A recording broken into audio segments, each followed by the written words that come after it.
আজকে সকালবেলা থেকে আলোচনা তো এক জায়গায় আটকে আছে।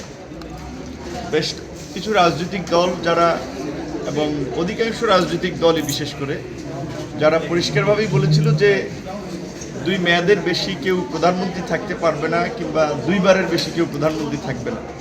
কার্যত বার আর মেয়াদ আসলে ওইভাবে কেউ হিসাব করে বলে নাই যে কেউ মেয়াদের আগে যদি অভিশংসিত হয়, অপসারণ ঘটে, সেই ক্ষেত্রে আবার ভাঙতি বছর তিনি পরে পুষিয়ে নিতে পারবেন কি না, ওইরকমভাবে তো চিন্তা করে বলে নাই।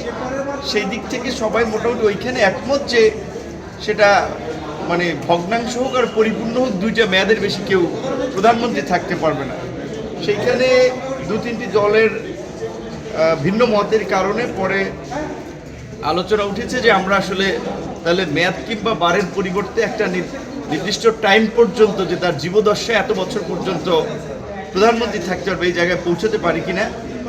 সেইখানেও অধিকাংশ রাজনৈতিক দলই 10 বছরে একমত হয়েছে, কিন্তু সকলে মিলে একমতে পৌঁছানো যায় নাই।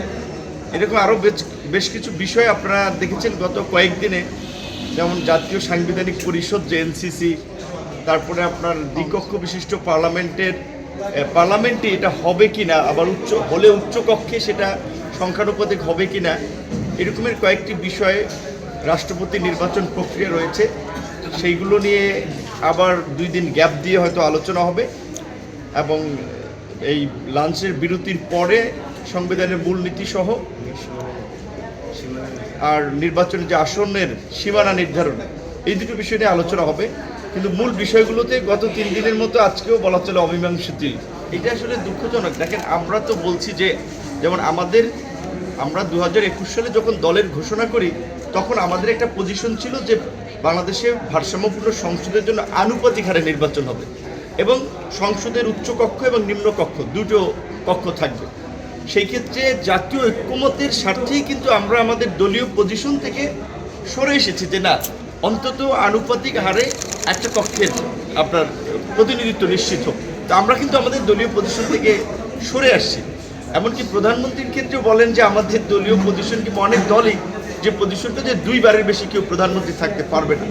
সেইখানে এখন যখন সময়ের কথাও নির্ধারণ হচ্ছে, তাও কিন্তু আমরা বলছি ওকে, কেউ যদি কোনো কারণে একটা টার্মের ফার্স্ট 2 বছর প্রধানমন্ত্রী থাকলো, 3 বছর থাকলো না, সেটা হতে পারে মোট কথা 10 বছর, যেটা মালয়েশিয়া সহ অনেক দেশেও এখন আলাপ আলোচনা হচ্ছে। সো সেই কারণে এই জায়গাতেও কিন্তু আমরা একমত হচ্ছে আমাদের পজিশন সরে এসে। কিন্তু এখানে দেখা যাচ্ছে যে আসলে কিছু কিছু দল একেবারেই তাদের রিজিড পজিশনে আছে এবং সবচেয়ে আরও আশ্চর্যজনক বিষয় হচ্ছে, এটা তো একাধিক আলোচনার পর এইখানে একটা আলোচনা হচ্ছে যে যেখানে সবাই নিজেদের পজিশন থেকে সরেও বৃহত্তর স্বার্থে হাউজের আলোচনা একটা ঐক্যের জায়গায় আসবে।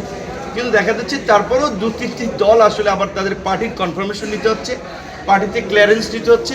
তো তাহলে তো এইখানের আলোচনা আসলে এইভাবে যদি চলতে থাকে, তাহলে কিয়ামত পর্যন্ত তো আমি দেখি না আসলে ঐক্যের কোনো সম্ভাবনা হবে এবং কার্যত হবে না, কখনোই শতভাগ ঐক্যের জায়গা তৈরি হবে না।